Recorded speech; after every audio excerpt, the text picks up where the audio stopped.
침묵의 저자로서 유명한 일본의 소설가 엔도 슈사쿠라는 분의 체험담입니다. 어느 날 대단치 않은 병으로 병원에 입원하게 되었는데 옆병실 폐암 환자가 밤새도록 괴성과 울부짖음으로 얼마나 신음소리를 내는지 온통 잠을 이룰 수가 없었습니다. 간호사를 불러 저렇게 통증으로 괴로워할 때 어떤 특별한 방법이 없냐고 물었습니다. 그때 간호사가 대답합니다. 뾰족한 수가 있겠습니까? 그저 곁에 앉아 환자의 손을 꼭 잡아주는 것뿐이라고 그랬습니다. 한동안 그러고 있으면 통증이 차츰 가시기 때문에 간호사들이 교대로 그 환자의 손을 잡아준다고 대답했습니다. 그 말을 듣는 순간 엔도는 코웃음을 쳤습니다. 진통제를 맞고도 고통에서 벗어나지 못해 짐승처럼 울부짖는 환자에게 그깟 손 잡아주는 것이 무슨 도움이 될까 이렇게 생각했었습니다. 그런데 1년 후 이 엔도 슈샤쿠가 수술을 받기 위해 병원에 입원했습니다. 수술을 마치고 나서 마취가 꿰기 시작하자 통증으로 인해서 고함을 치면서 다시 소리를 지르고 마취제를 놔달라고 합니다. 그런데 의사는 중독을 염려해서 마취제를 더 이상 놓을 수 없다고 엔도의 부탁을 거절했습니다. 엔도는 절망적으로 소리만 질렀습니다. 그때 한 간호사가 엔도 슈샤쿠의 침대 곁으로 다가왔습니다. 그리고는 그의 손을 꽉 잡아주었고 순간 엔도 슈샤쿠는 참으로 믿기지 않는 기이한 기적을 경험합니다. 엔도는 그 상황을 이렇게 표현했습니다. 도저히 믿기지 않는다. 그 지독하던 고통이 서서히 사라졌다. 고요와 평정을 되찾은 이 느낌은 도대체 무엇인가?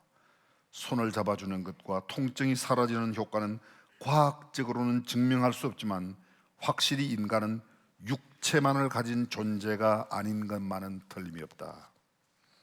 사랑하는 성도 여러분, 엔도 슈샤쿠의 간증을 듣고 보니 손의 의미가 완전히 달라지지 않습니까?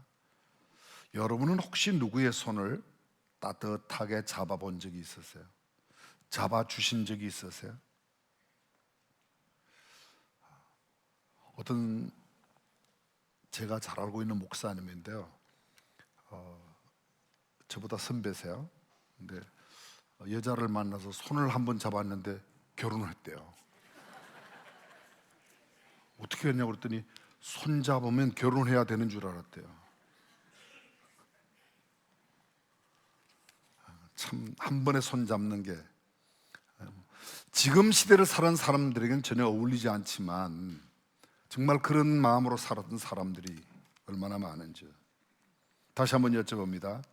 여러분이 여러분의 어머니의 손을, 아버지의 손을, 아니면 할아버지의 손을 따뜻이 만져보신 적이 있으십니까? 그게 언제입니까? 사랑하는 아들, 딸의 손을, 어린 아이들의 손을 잡아준 적은 혹시 있을지 모르겠습니다. 그러니까 점점 자라가며 청소년이 되고 청년이 된 그런 아들, 딸의 손을 따뜻이 잡아본 적이 있습니까? 아파하고 고통받고 있는 친구의 손을 가서 따뜻이 잡아준 적이 있으십니까? 세상 모든 선과 악이 손으로 나타납니다. 세상 모든 사랑과 죄악이 손으로 표현됩니다.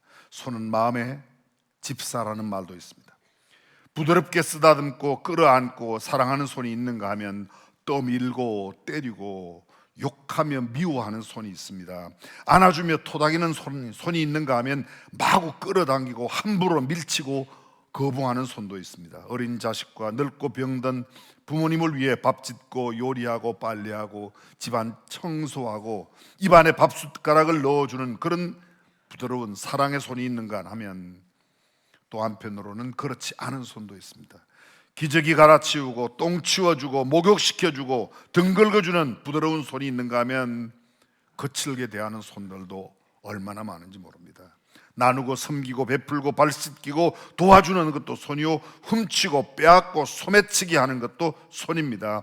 서로 맞잡고 응원하고 용기를 북돋워 주는 것도 손이요, 장맛 보고 김치 담그고 바느질하고 꿰매주고 부드럽게 어루만져 주는 것 다 손이 하는 일입니다. 밀어주고 당겨주고 잡아주는 것 손입니다. 배 아플 때 배 밀어주던 엄마 손은 약손이다. 할매 손 약손이야.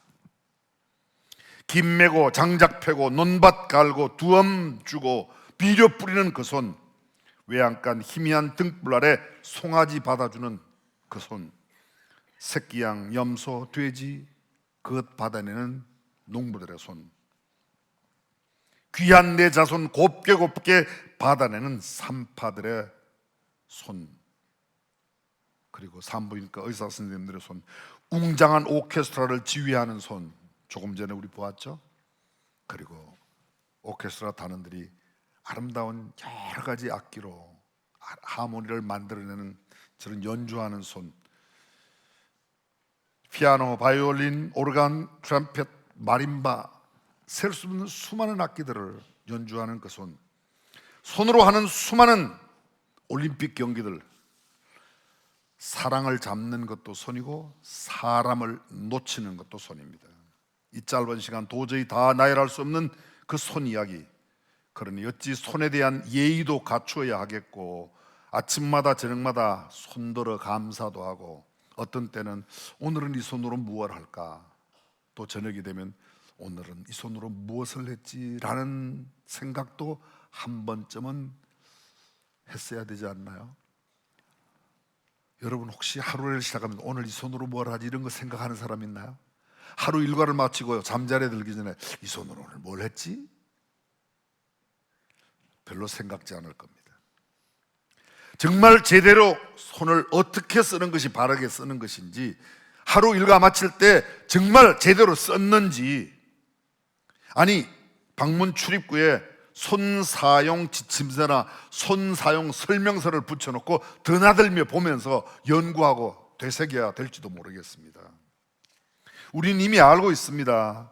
일주일이 멀다 하고 네일샵을 찾아 곱게 예쁘게 단장하는 손, 온갖 비싼 화장품을 손등에다 문지르며 손을 가꾸는 손, 값비싼 모든 손에 좋다는 걸 막 사용하고 비싼 장갑도 끼고, 그런가 하면 한편으로는 거칠고 투박하고 지문마저 다 문드러져 버린 공장에서 일하는 일꾼들의 손, 논밭 메고 허드렛 일하고 손마디가 울퉁불퉁해진 마치 마대자루 만지는 듯한 그런 손을 가진 손도 있습니다. 온 동네 마을 도시 쓰레기를 다 치우는 환경미화원들의 거친 손, 수많은 손의 이야기가 있을 겁니다. 어떤 손이 더 아름다운지, 어떤 손이 더 의미 있는 손인지 다시 설명하지 않아도 우리는 이미 잘 알고 있습니다. 저는 이 손 이야기를 하면서 손에 관한 시가 어떤 게 있을까 검색을 해보았더니 정말 시가 많더라고요. 한두 편만 소개해 볼게요. 정호승 시인의 손에 대한 예의라고 되어 있습니다. 가장 먼저 어머니의 손에 입을 맞출 것, 하늘에 나는 새를 향해 손을 흔들 것, 1년에 한 번쯤은 흰 눈송이를 두 손에 고이 받아볼 것, 들녘에 어리는 봄의 햇살을 손안에 살며시 잡아볼 것, 손바닥으로 풀잎에 뺨은 절대 때리지 말 것, 장미에 목을 꺾지 말고 때로는 장미 가시에 손가락을 찔릴 것, 남을 향하거나 나를 향해서도 더 이상 손바닥을 비비지 말 것, 손가락에 침을 묻혀가며 지폐를 헤아리지 말 것.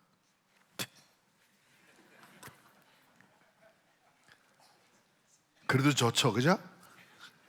많이 했으면 좋겠죠. 눈물을 손등으로 훔치지 말 것, 손이 멀리 여행 가방을 끌고 갈 때는 깊이 감사할 것, 더 이상 손바닥에 못 박히지 말고 손에 피 묻히지 말고 손에 쥔 칼은 항상 바다에 던질 것, 손에 많은 것을 쥐고 있어도 한 손은 늘 비워둘 것, 내 손이 먼저 빈손이 되어 다른 사람의 손을 자주 잡아줄 것, 하루에 한 번씩은 꼭 책을 쓰다듬고 어둠 속에서도 노동에 굳은 살이 박인 두 손을 모아 홀로 기도할 것. 그 사람의 손을 보면 천양희 시인이 쓴, 이 시는 어쩌면 아마 여러분들께서 많이 접하셨을지도 모르겠습니다. 구두 닦는 사람의 손을 보면, 그 사람의 손을 보면, 구두 끝을 보면 검은 것에서도 빛이 난다. 흰 것만이 빛나는 것은 아니다. 창문 닦는 사람을 보면, 그 사람의 손을 보면, 창문 끝을 보면 비누거품 속에서도 빛이 난다. 맑은 것만이 빛나는 것은 아니다. 청소하는 사람을 보면, 그 사람의 손을 보면, 길 끝을 보면 쓰레기 속에서도 빛이 난다. 깨끗한 것만이 빛나는 것은 아니다. 마음 닦는 사람을 보면, 그 사람의 손을 보면, 마음 끝을 보면 보이지 않는 것에서도 빛이 난다. 보이는 빛만이 빛은 아니다. 닦는 것은 빛을 내는 일, 성자가 된 청소부는 청소를 하면서도 성자이며 성자이면서도 청소를 한다.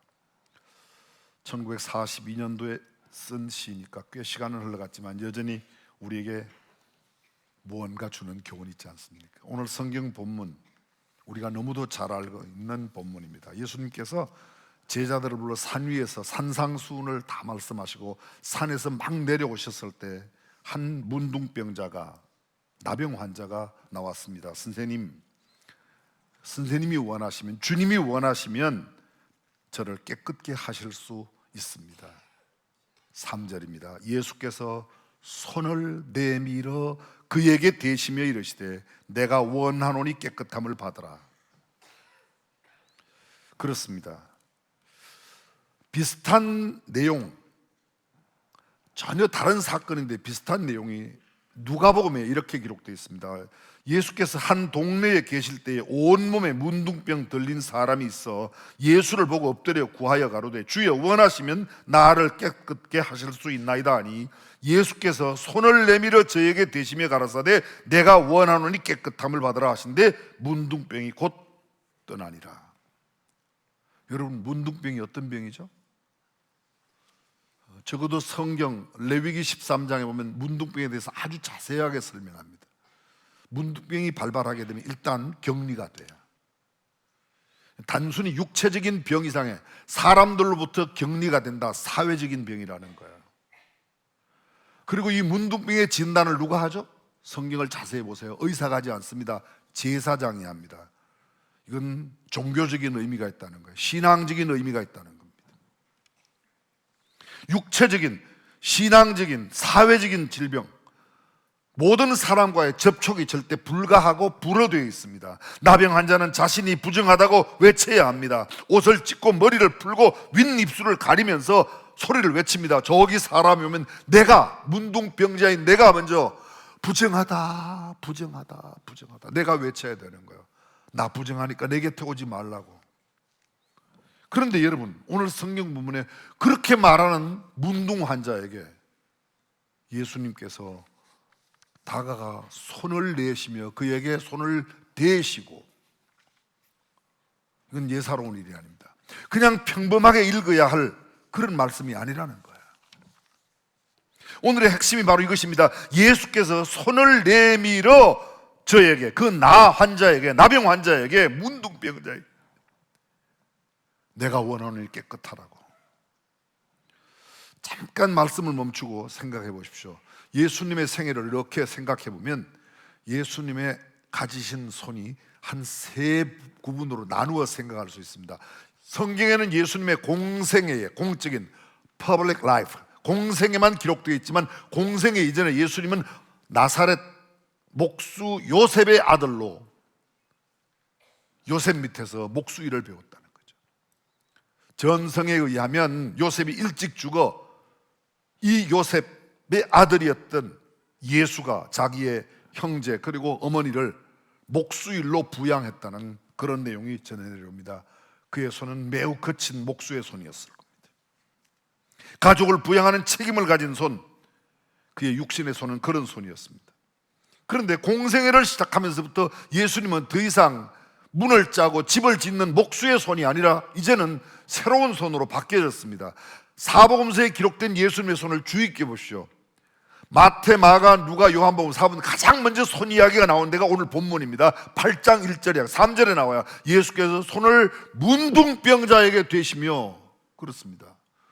율법이 금하고 있는 일, 사회적으로 통용되지 않는 일, 그러나 그럼에도 불구하고 불쌍한 그에게, 격리되어 있는 그에게 처절하게 비방받고 처절하게 나쁜, 도저히 함께 살아갈 수 없는 그런 존재에 다가가 그에게 손을 내미십니다. 병자를 고치시는 손입니다. 귀신 들린 자의 귀신을 쫓아내시는 사역을 감당하십니다. 죽은 사람을 살리십니다. 우리는 이미 또 알고 있습니다. 구약성경에 율법에 의하면 모든 유태인들이 시신의 손을 댈 수 있어요, 없어요? 아니, 분위기상으로 이건 정답을 그냥 찍어도 맞출 수가 있잖아요. 될 수 있어요, 없어요? 없어요. 근데 예수님은 죽은 회당장 야이로의 딸의 손을 잡고 달리다굼 소녀야 일어나라.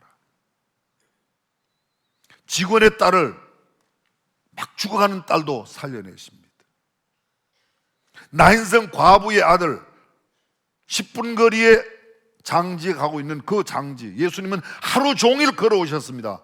그리고 그 장례 행렬에서 관에 손을 대시고, 이건 있을 수 없는 일입니다. 이렇게 하면 안 돼요. 율법이 금하고 있는 일입니다. 여러분, 부지 중에라도 나병 환자를 만나거나 부지 중에라도 시신을 만지게 되면 일주일 동안 부정하여 전혀 정상적인 삶을 살아갈 수 없습니다. 그런데 예수님은 의도적으로 다가가셔서 손을 대시며 손을 내밀어 그에게 말씀하십니다. 예수님은 치유하는 손을 가지셨습니다. 사랑과 자비를 베푸는 손을 갖고 계셨습니다. 고독하게 울고 있는 그들에게 다가가 그들을 어루만져 주시는 손을 가지고 계셨습니다. 힘들어하는 그 사람을 정상으로 회복시키는 그런 손을 갖고 계셨습니다. 그리고 마지막 예수님의 그 손은 그렇게만 하신 것으로 끝나지 않고 십자가상에 못에 박히는 손, 그리고 흘리신 그 보혈로 우리의 모든 죄를 다 용서해 주시는, 우리를 구원해 주시는 구원의 손입니다. 마태복음 8장 15절에 보면 베드로의 장모가 열병이 난 이야기가 나옵니다. 성경을 그대로 읽어보겠습니다. 그의 손을 만지시니, 그의 손을 어떻게 해요? 만지셨어요. 병든 베드로의 장모의 손을 만지셨습니다. 다시 한번 도전합니다. 병든 자의 손, 연약한 자의 손을 우리가 언제 만져봤습니까? 우리는 예수님을 닮는다고, 예수님처럼 산다고, 예담삼 산다고, 그리스도를 본받는다고, 그렇다면 주님이 율법적으로 금지되어 있는 그런 나환 자에게도, 그런 죽은 시신에게도 병든 자에게 손을 만지며 그들을 일으키십니다. 마태복음 9장 18절, 예수께서 이 말씀을 하실 때에 한 직원이 와서 절하고 가로되 내 딸이 방장 죽었사오나 오셔서 그 몸에 손을 얹으소서, 그러면 살겠나이다. 25절, 무리를 내어 보낸 후에 예수께서 들어가사 소녀의 손을 잡으심에 일어나는지라. 죽은 소녀의 손을 잡고 일으키십니다. 마태복음 14장 31절, 14장에 나오는 이야기가 뭐죠? 예수님께서 물리를 걸어오세요. 베드로가 주님이시면 저도 걷게 하세요. 그래, 걸어오라고 그럽니다. 걸어가는데 베드로가 파도를 보고 물에 빠집니다. 막 살려달라고 외치십니다. 그때 장면입니다. 14장 30절, 예수께서 즉시 손을 내밀어 저를 붙잡으시며 가라사대 믿음이 적은 자여 왜 의심하느냐 하시고, 물에 빠져 지금 막 들어가고 있는 그 베드로를 건져내십니다. 한번 비춰볼까요? 우리는 어때요? 막 죽어가는 사람, 막 물에 빠져가는 사람 건져낸 적이 있나요?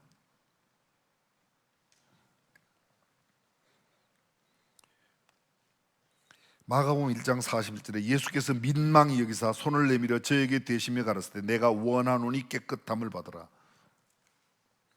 마가복음 5장 23절입니다. 많이 간구하여 가로되 내 어린 딸이 죽게 되었사오니 오셔서 그 위에 손을 얹어서 그로 구원을 얻어 살게 하옵소서. 회당장 야이로의 딸의 사건입니다. 그 아이의 손을 잡고 가라사대 달리다고 하시니 번역하면 곧 소녀야 내가 네게 말하노니 일어나라, 이 말씀드렸습니다. 마가복음 6장 2절입니다. 안식일이 되어 회당에서 가르치시니 많은 사람이 듣고 놀라 가로되 이 사람이 어디서 이런 것을 얻었느냐, 이 사람의 받은 지혜와 그 손으로 이루어지는 이런 권능이 어찌미뇨. 예수님의 손으로 행하신 수많은 권능, 주님께서 그의 권능을 많이 손으로 나타내셨다고 이야기했습니다. 마가복음 7장에는 또 이런 이야기가 나옵니다. 예수님께서 두로와 시돈 지방을 떠나신 다음에 갈릴리 호숫가에 가십니다. 예수께서 그 사람을 따로 데리고 무리를 떠나사 손가락을 그의 양 귀에 넣고 침뱉어. 이게 성경이니까 그냥 읽어 나가지만요, 침을 뱉어가지고 귀에다가 꽂고 침을 뱉어가지고 혓바닥을 잡아요. 옆 사람한테 손에 침 뱉어가고 옆 사람 혓바닥 한번 잡아보세요. 지금 어떤 일이 일어나는가? 금방 씨아대기 올라올걸요. 예수님 보세요. 어떤 때는 침을 뱉어서 흙을 이겨 눈에 바르고 실로암 못에 가서, 이게 우리가 그냥 실로암 이야기는 실로암 막 찬양도 실로암 하지만 그거 읽으면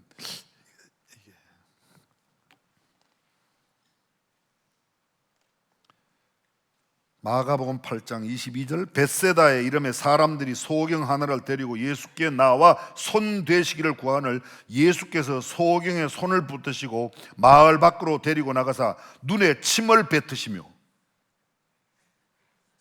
예수님이 앞을 보지 못하는 시각장애인의 눈에다가 침을 뱉었다는 거예요.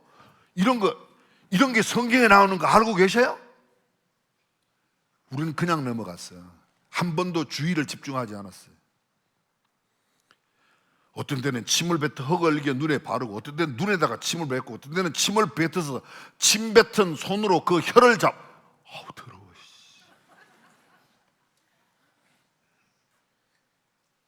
어떤 사람은 이럴지도 몰라. 아이씨, 안 낫고 말아. 낫기는 무슨 나. 더러워서. 근데 예수님은 그렇게 하셨어요. 그리고 그때마다 눈에 침을 뱉든지 흙을 이기든지 아니면 혓바닥을 잡으시든지 그때마다 큰 기적을, 여러분이 잘 알고 계시는 할 수 있거든요. 무슨 말이냐 기억나세요? 귀신 들린 아들, 자주 불에도 넘어지고 물에도 넘어집니다. 귀신이 저를 죽이려고 여러 번 시험했습니다. 제자들에게 데려왔지만 고치지 못합니다. 예수님 오셨을 때 내가 당신의 제자에게 데려왔지만 못 고칩니다. 주님, 할 수 있으면 좀 내 아들을 고쳐주세요. 예수님 하시면 할 수 있거든요. 무슨 말이냐, 믿는 자에게는 능치 못할 일이 없느니라 하시고 그에게 이야기합니다. 그랬더니 그 벙어리 귀신 들린 아들이 금방 깨끗해졌습니다. 마가복음 9장에 보면 만일 내 손이 너를 범죄케 하거든 찍어버리라. 불구자로 영생에 들어가는 것이 두 손을 가지고 지옥 꺼지지 않는 불에 들어가는 것보다 나으니라. 계속해서 누가복음 4장에 해질 적에 각색 병으로 앓는 자 있는 사람들이 다 병인을 데리고 나오며 예수께서 일일이 그 위에 손을 얹어서, 예수님 일일이 그 위에 손을 얹어서 환자들을 다 쉬운 말로 일일이 다 안수해 주셨다는 거죠. 5장 13절입니다. 누가복음, 예수께서 손을 내밀어 저에게 대시며 가라사대 내가 원하노니 깨끗함을 받아라. 이미도 말씀드렸던 나인성 과부의 아들의 사건 동일합니다. 관에다가 손을 대시고 청년아 내가 네게 말하노니 일어나라 살려냅니다. 요한복음에는 보다 놀라운 말씀이 있습니다. 10장 28절입니다. 내가 저희에게 영생을 주노니 영원히 멸망치 아니할 터이요 또 저희를 내 손에서 빼앗을 자가, 구원받은 자들은 주님의 손안에 다 잡힌 바 되어 있어서 그 누구도 그를 빼앗아갈 수 없다. 우리는 주님의 손안에서 안전한 줄로 믿습니다. 구약성경 이사야 49장 15절 16절에 보면 여인이 어찌 그 젖 먹는 자식을 잊겠으며 자기 태에서 난 아들을 잊겠느냐. 그들은 혹시 잊을지 몰라도 나는 너희를 잊지 아니라. 그 다음 구절요, 내가 너희의 이름을 내 손바닥에 어떻게 했고요? 새겼고. 기록한 게 아니에요. 새겼어요. 그 하나님의 손이 주님의 손이에요. 그 주님의 손에 우리의 이름이 다 기록되어 있다는 겁니다.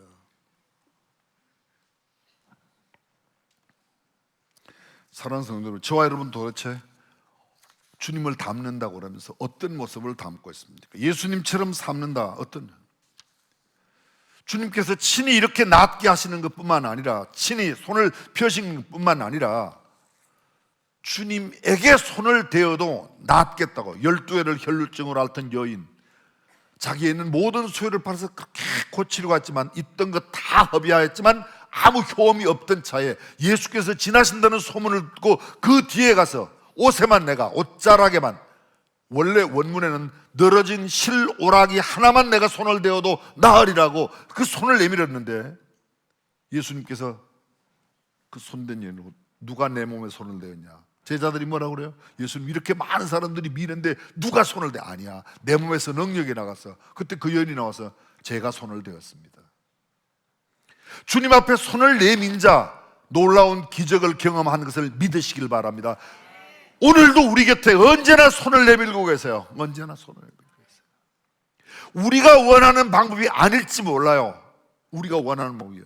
어쩌면 침을 뱉어 다가올지도 모르겠습니다. 어쩌면 침을 허겨 내 눈에 바를지도 모르겠습니다. 어쨌든 주님 다가오실 때 주님의 손만 거절하지 않으면 우리는 얼마든지 주님의 놀라운 기적을 우리의 삶 가운데 날마다 체험하며 살아가게 될 줄로 믿습니다. 문제는 우리가 우리 자신을 주님의 손에 맡기지 않는다는 겁니다.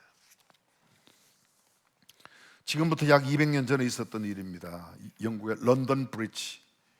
한 가난한 거지 노인이 다리 위에 서서 지나가는 행인으로부터 동전 한두 푼을 받아내려고 자기의 낡은 바이올린을 아무리 열심히 연주를 하는데 사람들은 별로 눈길을 주지 않습니다. 그때 한 낯선 외국인이 그것을 지나가다가 발을 멈추고 이 불쌍한 노인을 물끄러미 쳐다봅니다. 근데 이 노인은 혹시 이 사람은 펜이 하나라도 줄까, 동전 한 잎이라도 줄까 열심히 연주합니다. 근데 주지 않습니다. 한참을 쳐다보던 그 외국인이 그 영감에게, 노인에게 이야기합니다. 잠깐 바이올린 좀 빌려줄 수 있겠냐고. 꽁꽁 언 그 손으로 갖고 있던 그가 바이올린을 건네줬더니 조율을 하고 바이올린을 켜기 시작했습니다. 약간의 조율 뒤에 낮은 곡조로 슬픈 가락부터 펴기 시작하는데, 이게 웬입니까? 지나가던 행인들이 발걸음 멈추고 페니를 던집니다. 동전을. 그리고는 떠나질 않습니다. 그 다음 사람도 계속해서 돈을 던지고, 노인의 모자에는 돈이 수북이 쌓여가고 사람들은 점점 모여들었습니다. 어느새 그 런던 브리지에는 수천 명의 인파가 가득하게 되었습니다. 교통 정리를 하던 교통경찰관마저 비켜요 이래야 될 텐데, 그도 와서 돈을 던져놓고 넋이 빠진 채 이 외국인의 연주를 바라보는 겁니다. 한참 계속되고 돈은 모자를 넘치게 쌓이는데, 그때 한 사람이 외칩니다. 파가니니야, 파가니니. 반응이 없는 거 보니까 파가니니를 모르시나 봐요, 그죠? 파가니니가 누구예요? 세계적인 바이올리니스트예요. 그 전에도 그 위에도 파가니니 같은 바이올리니스트가 없다고 그래요. 파가니니가 어느 나라 사람이죠? 이태리 사람이에요. 언제 사람이죠? 옛날 사람 맞았어요. 옛날 사람. 1782년에 태어나서 1840년에 있었던, 지금부터 200년 전에 있었던, 여러분, 이 이야기가 주는 교훈이 뭐죠? 그 불쌍한 거지가 바로 우리의 모습이고, 탁월한 연주자 외국인은 우리 주님을 소리도 제대로 못 내고, 소리 내겠다고 내가 열심히 내 마음대로 내가 내 삶을 살아보지만 소리가 제대로 내.